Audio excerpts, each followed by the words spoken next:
السلام علیکم دوستو، میں ہوں ساجد حسین اور آپ دیکھ رہے ہیں فضائل اسلام۔ آج بہت ہی خوبصورت واقعے کے ساتھ حاضر ہوا ہوں، ضرور ملاحظہ فرمائیں۔ حضرت داؤد علیہ السلام نے بیت المقدس کی بنیاد اس مقام پر رکھی جہاں حضرت موسیٰ علیہ السلام کا خیمہ نصب کیا گیا تھا۔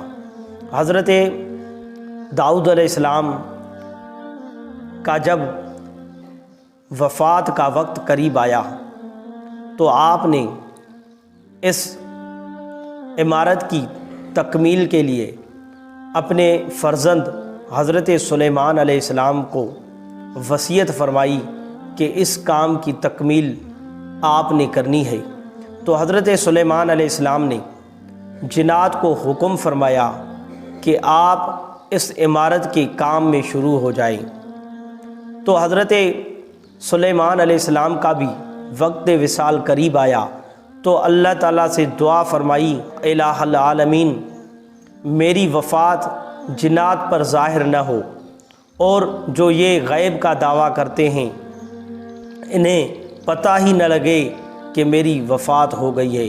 تو حضرت سلیمان علیہ السلام حسب معمول کی طرح نماز کے لیے اپنے عصا کو ٹیک لگا کر نماز کی حالت میں کھڑے ہو گئے اور کئی عرصہ گزر گیا، کیونکہ جنات کو پتہ تھا کہ حضرت سلیمان علیہ السلام کئی عرصہ نماز میں مشغول ہو جاتے ہیں، عبادات میں مشغول ہو جاتے ہیں اور اسی طرح مشغول ہی رہتے ہیں، کئی عرصہ گزر جاتا ہے۔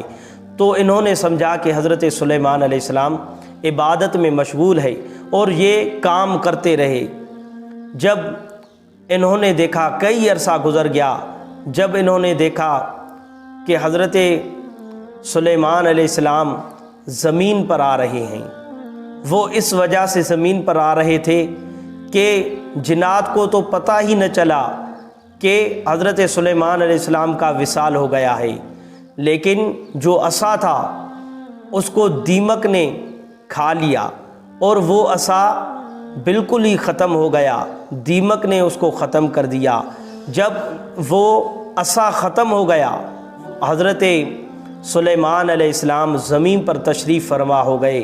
تو پھر جنات کو پتہ چل گیا کہ ہم تو کئی عرصے سے کام کر رہے تھے، مگر یہ حضرت سلیمان علیہ السلام تو کب کے وصال فرما چکے ہیں۔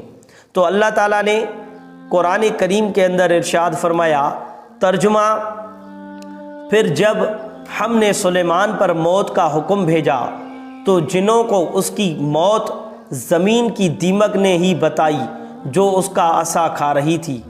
پھر جب سلیمان زمین پر آ رہا تو جنوں پر یہ حقیقت کھل گئی کہ اگر وہ غیب جانتے ہوتے تو اس ذلت و خواری کے عذاب میں نہ رہتے۔